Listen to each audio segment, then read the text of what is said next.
நான் பிரெக்னெண்டா இருந்தப்ப எனக்கு சரியா தூக்கமே வராது.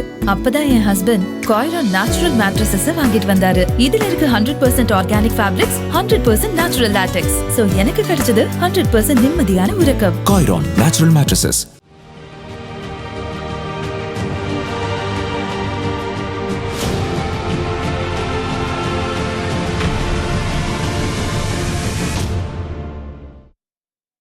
சிதம்பரம் மக்களவை தொகுதி கள நிலவரம் குறித்து தற்போது பார்க்கலாம்.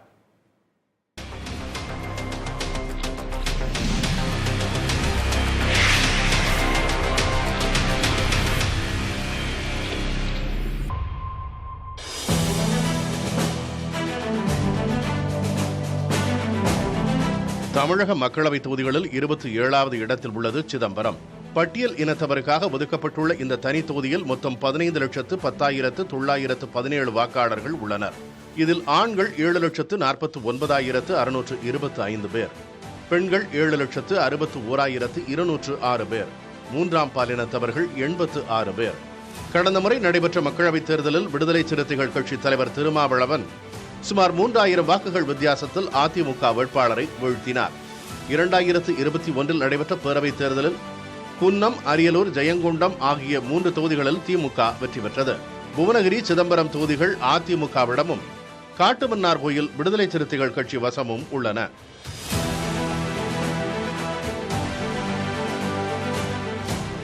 சிதம்பரம் சுற்றுப்பகுதிகள் தமிழகத்தின் பின்தங்கிய பகுதிகளில் ஒன்றாக உள்ள நிலையில் அங்கு வேலை வாய்ப்புகளை தரும் தொழிற்சாலைகளை உருவாக்க வேண்டும் என்பது அப்பகுதி மக்களின் முக்கிய எதிர்பார்ப்பாக உள்ளது. சாலை வசதிகள் மேம்பட வேண்டும் என்றும் அப்பகுதியினர் கூறுகின்றனர்.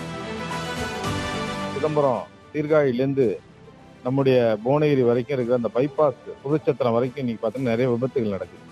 அந்த சாலை பணிகளை மத்திய அரசோட பேசி உடனடியாக நிறைவேற்றணும். அதே போல சிதம்பரம் தொகுதிக்குள்ளேயே அந்த டோல்கேட்னு ஒன்று வருது புதுச்சத்திரத்தில். டோல்கேட்டை நம்ம அனுமதிக்கவே கூடாது. ஏன்னா சுங்கச்சாவடி வந்துச்சுன்னா அதனுடைய விவசாயிகளுக்கு பெரும் கஷ்டத்துக்கு உள்ளாவாங்க. தமிழகத்தின் வளர்ந்து வரும் நகரங்களில் ஒன்றாக திகழும் சிதம்பரத்தில் பல ரயில்கள் நிற்பதில்லை என்றும் இதற்கு தீர்வு காண வேண்டும் என்றும் இத்தொகுதிவாசிகள் எதிர்பார்க்கின்றனர். 8க்கும் மேற்பட்ட ரயில்கள் இன்றைக்கு நிற்காமல் சிதம்பரத்திலிருந்து செல்கிறது. சிதம்பரம் ஒரு முக்கியமான ஆன்மீக தலம் என்று சொல்கிறார்கள். பல்கலைக்கழகம் இருக்கிற ஊர், பல வணிகர்கள் வருகிற இடமாகவும் இது இருக்கிறது. ஆனால் சிதம்பரத்தில் சில முக்கிய ரயில்கள் இன்று வரை நிற்கப்படாமல் இருக்கிறது. தொடர்ந்து முயற்சி எடுத்து வருவதாக எம்பி கூறுகிறார். ஆனால் பலன் எதுவும் இதுவரை கிடைக்கவில்லை.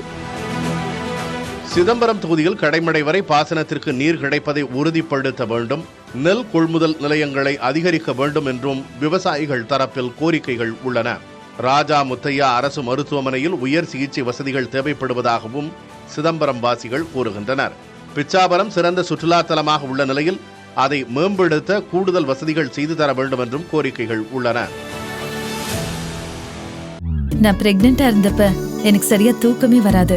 அப்பதான் என் ஹஸ்பண்ட் காய்ரான் நேச்சுரல் மேட்ரஸஸ் வாங்கிட்டு வந்தாரு. இதுல இருக்கு 100% organic fabrics, 100% natural latex. So எனக்கு கிடைச்சது 100% நிம்மதியான உறக்கம். காய்ரான் நேச்சுரல் மேட்ரஸஸ்.